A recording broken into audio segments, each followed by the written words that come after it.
Hello, good afternoon. We are going to go into the Stoic philosophy and Epictetus. What are the signs that you are rare? You are special, unique. So we will listen to this wisdom. 9 signs you have the rarest psychological type on earth. 9 signs. 1. You find silence comfortable while others fear being alone or bored. Silence. You embrace silence. You know stillness is where clarity and strength emerge. Marcus Aurelius taught that the mind can find peace within itself at any time. 2. You think deeply before acting. Impulsivity is exhausting to you. Think deeply. You pause, reflect, and make decisions intentionally. Emotional Your mind is maturity. disciplined, strategic, and patient. 3. You value truth over approval. You care more about doing what is right than pleasing others. Truth. Seneca said, "It is not the man who approves, but the man who acts with virtue that is powerful." For you are highly observant, you notice details others miss, the subtle cues, hidden motives, and patterns of life. This awareness gives you insight few possess. Awareness. 5. You prefer depth over quantity. Relationships, experiences, Quality. even conversations, they must have meaning. Superficiality drains you. Depth nourishes your mind. 6. You handle criticism calmly. You don't overreact to opinions or judgments. You filter what matters, discard what doesn't, and remain steady. 7. You embrace challenges. Difficulties excite rather than intimidate you. Always. Each challenge is a test, a chance to grow stronger, more resilient, and wiser. 8. You think long-term immediate pleasure rarely sways you. You plan, strategize, and value patience. Your focus is on mastery, not fleeting reward. 9. You value inner freedom. Above all, you seek autonomy. Your mind is your sanctuary, and nothing external can dictate your peace. Epictetus said, "Freedom begins when we stop needing things to feel complete." 9 signs. There is experiment which is done.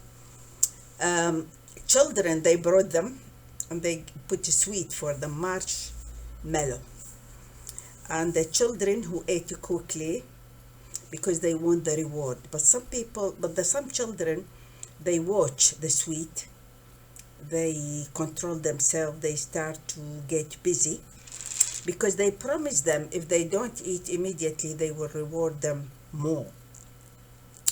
And then they follow up these children. Those children who wanted immediate rewards did less than the children who waited for the longer time to eat the sweet or even not to eat it.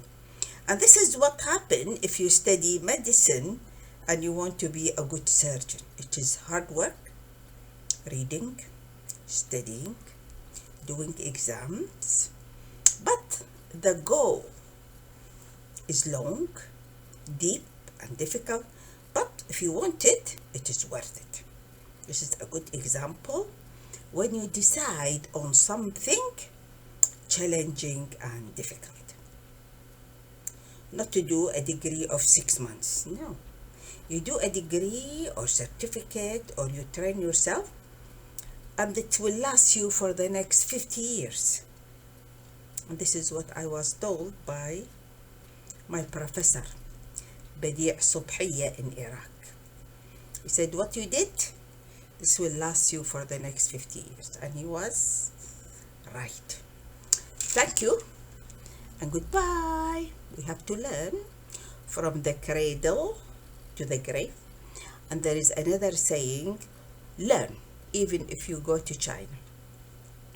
And of course, before, this is very old saying, there was no airplanes, no cars, only animals.